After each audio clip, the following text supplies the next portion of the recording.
সকলোকে মোৰ আজিৰ ক্লাছলৈ স্বাগতম জনাইছোঁ। আজি মই হাই ছেকেণ্ডাৰী ছেকেণ্ড ইয়েৰৰ একাউণ্টেঞ্চি কোৰ্ছটোৰ কিছুমান ইউনিটৰ বিষয়ে চমু আভাস দিম বুলি আগবাঢ়িছোঁ।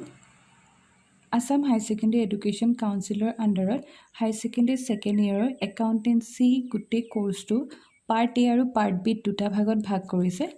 পাৰ্ট এ টোটেল 5টা ইউনিট, পাৰ্ট বিত টোটেল 6টা ইউনিট আৰু এই 11টা ইউনিট মিলাই টোটেল মাৰ্কছ হ'ব 100।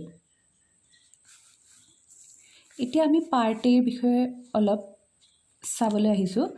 পাৰ্ট এত 5টা ইউনিটৰ প্ৰথম ইউনিটটো হৈছে not for profit organisation, second ইউনিটটো হৈছে accounting for partnership business, third unit reconstruction of partnership firm, fourth unit হ'ব retirement and death of a partner, and fifth unit dissolution of partnership firm.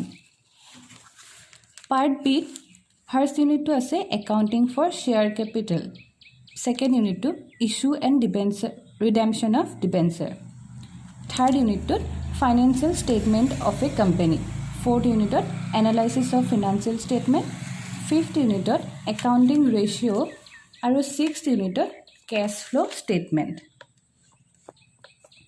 এই দুয়োটা পাৰ্টৰে টোটেল 11টা ইউনিটত টোটেল মাৰ্কছ হ'ব 100। এতিয়া মই part এ আৰু part বিৰ ইউনিটসমূহৰ কি আছেনো তাৰ এটা চমু আভাস দিবলৈ আগবাঢ়িছোঁ। প্ৰথম পাৰ্ট এৰ প্ৰথম ইউনিটটো হৈছে not for profit organisation.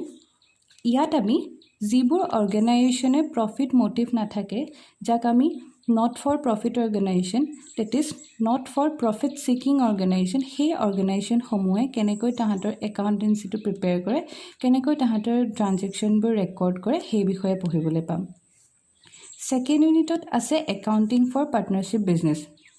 Accounting for partnership বিজনেছত তোমালোকে হাই ছেকেণ্ডেৰী ফাৰ্ষ্ট ইয়েৰত বিজনেছ ষ্টাডিজত পাৰ্টনাৰশ্বিপ ফাৰ্মৰ বিষয়ে যিটো আইডিয়া পাইছিলা, সেই পাৰ্টনাৰশ্বিপ ফাৰ্মে কেনেকৈ তাহাঁতৰ একাউণ্টেঞ্চি মেইনটেইন কৰিব, একাউণ্টিংটো তাহাঁতৰ কেনেকৈ মেইনটেইন কৰিব, সেয়া আমি ইয়াত পঢ়িবলৈ পাম। ইয়াত বিশেষকৈ আমি profit and loss account prepare কৰিব লাগিব, profit and loss appropriation account আৰু বেলেঞ্চ শ্বীট। মানে আমি এটা কথা ক'ব পাৰোঁ যে ইয়াত আমি বিশেষকৈ ফাইনেল একাউণ্টৰ লগত ডিল কৰিব লাগিব। থাৰ্ড ইউনিটটো হৈছে ৰিকনষ্ট্ৰাকশ্যন অফ পাৰ্টনাৰশ্বিপ। পাৰ্টনাৰশ্বিপ ফাৰ্মখনত ৰিকনষ্ট্ৰাক্ট কৰিবলৈ হ'লে, মানে যদি পাৰ্টনাৰশ্বিপ ফাৰ্মত থকা পাৰ্টনাৰ কেইজনৰ উপৰি নতুন পাৰ্টনাৰৰ এডমিশ্যন হয়, তেতিয়া আমি কি কি সলনি কৰিব লাগিব, কেনেদৰে নতুন একাউণ্টছ মেইনটেইন কৰিব লাগিব, সেই বিষয়ে আমি ইউনিট 3ত আমি পাম। ইউনিট 4ত retirement and death of a partner. ইয়াত আমি পাম পাৰ্টনাৰশ্বিপ ফাৰ্মখনত যদি আগত এক্সিষ্টিং যিখিনি পাৰ্টনাৰ থাকে, সেই পাৰ্টনাৰৰ মাজৰ কোনোবা এজনৰ যদি কেনেবাকৈ ৰিটায়াৰমেণ্ট হয় বা যিকোনো কাৰণত ডেথ হয়, তেতিয়া আমি কেনেদৰে ট্ৰিটমেণ্ট দিম, কেনেদৰে ছেটেল কৰি আমি প্ৰচিড কৰিম, পাৰ্টনাৰশ্বিপ ফাৰ্মৰ একাউণ্টছ কেনেদৰে প্ৰচিড কৰিম, সেইখিনি আমি ইয়াত পাম। ইউনিট 5 আছে ডিছলিউশ্যন অফ পাৰ্টনাৰশ্বিপ ফাৰ্ম।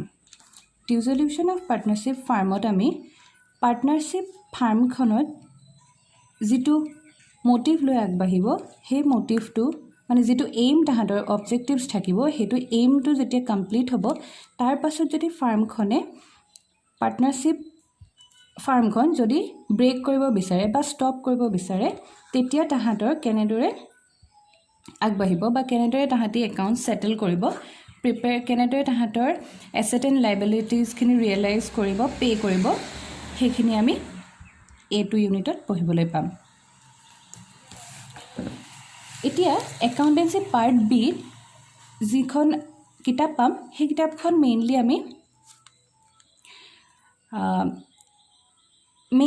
আমি 6টা ইউনিট পাম আৰু প্ৰথম ইউনিটটো হৈছে একাউণ্টিং ফৰ শ্বেয়াৰ কেপিটেল। এতিয়া আমি জানো যে যিবোৰ আমাৰ কোম্পানী থাকে, পাৰ্ট বিখন আমি গোটেইখন কোম্পানী একাউণ্টছ বুলিয়ে ধৰিব পাৰোঁ। পাৰ্ট বি 6টা ইউনিট বিশেষকৈ কোম্পানীৰ লগতে ৰিলেট, আৰু কোম্পানীত আমি আগতেই পাইছোঁ শ্বেয়াৰ, ডিবেঞ্চাৰ এনেকুৱা ধৰণৰ কিছুমান বস্তু আছিলে। আৰু পাৰ্ট বিৰ প্ৰথম ইউনিটটো হৈছে একাউণ্টিং ফৰ শ্বেয়াৰ কেপিটেল। এইটো ইউনিটত আমি কোম্পানী এটাই কেনেকৈ তাহাঁতৰ শ্বেয়াৰ কেপিটেল মানে নিজৰ অ'ন ফাণ্ড কেনেকৈ তাহাঁতি মেইনটেইন কৰে, সেই বিষয়ে পঢ়িবলৈ পাম। ছেকেণ্ড ইউনিটটো হৈছে ইছ্যু এণ্ড ৰিডেম্পশ্যন অফ ডিবেঞ্চাৰ। কোম্পানীটোৰ কেনেকৈ ব'ৰড ফাণ্ড মানে ডিবেঞ্চাৰ হোল্ডাৰক কেনেকৈ ডিবেঞ্চাৰ ইছ্যু কৰে আৰু সেই ডিবেঞ্চাৰখিনি এটা টাইমৰ পিছত কেনেকৈ ৰিডিম কৰে, ৰিডেমশ্যন মানে কেনেকৈ পে' কৰে, সেইখিনি আমি পঢ়িবলৈ পাম। থাৰ্ড ইউনিটত আছে financial statement of A company. এইটো ইউনিটতো আমি এটা কোম্পানীৰ এটা নিৰ্দিষ্ট সময়ত বা নিৰ্দিষ্ট পিৰিয়ডৰ পিছত কেনেদৰে তাহাঁতৰ ফাইনেল একাউণ্ট বা ফিনান্সিয়েল ষ্টেটমেণ্টখিনি তাহাঁতি কেনেদৰে মেইনটেইন কৰিব লাগিব বা কেনেকৈ মেইনটেইন কৰে সেই বিষয়ে আমি জানিব পাৰিম। ফ'ৰ্থ ইউনিটটো হৈছে analysis of financial statement. Fourth ইউনিটত আমি পাম কোম্পানী এটাই তাহাঁতৰ যোনখিনি ফাইনেল একাউণ্ট, বেলেঞ্চ শ্বীট হ'ব পাৰে, প্ৰফিট এণ্ড লছ একাউণ্ট হ'ব পাৰে বা যিকোনো ধৰণৰ ষ্টেটমেণ্ট থাকিব পাৰে, সেই ষ্টেটমেণ্টখিনি কেনেকৈ তাহাঁতি এনালাইজ কৰিব সেই বিষয়ে পঢ়িবলৈ পাম। এতিয়া ইয়াত আমি কোম্পানীটোৱে নিজৰ প্ৰিভিয়াছ ইয়েৰৰ লগত নিজৰ কাৰেণ্ট ইয়েৰৰ বেলেঞ্চ শ্বীট এনালাইজ কৰিব পাৰে বা বেলেগ কোম্পানীৰ লগত তাহাঁতি কম্পেয়াৰ কৰিব পাৰে তাহাঁতৰ বেলেঞ্চ শ্বীট বা বেলেগ কোম্পানীৰ প্ৰফিট এণ্ড লছ একাউণ্টৰ লগত তাহাঁতি কম্পেয়াৰ কৰিব পাৰে আৰু সেই কম্পেয়াৰ কৰি পেলাই তাহাঁতি কিছুমান নতুন ডিচিজন ল'ব পাৰিব।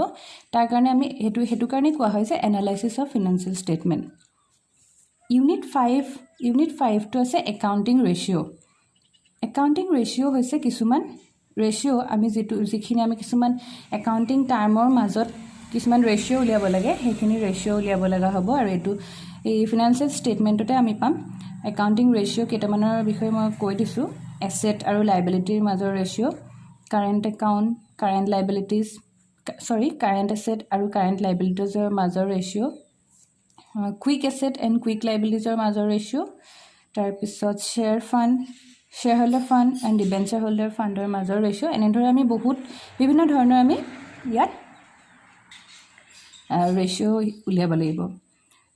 6 নম্বৰ ইউনিটটো হৈছে কেছ ফ্ল' ষ্টেটমেণ্ট। কেছ ফ্ল' ষ্টেটমেণ্টত কোম্পানীটোৰ কেছ কেনেকৈ কামছ ইন, কেনেকৈ গ'জ আউট হৈছে সেইখিনি আমি এণ্ট্ৰি কৰিব লাগিব।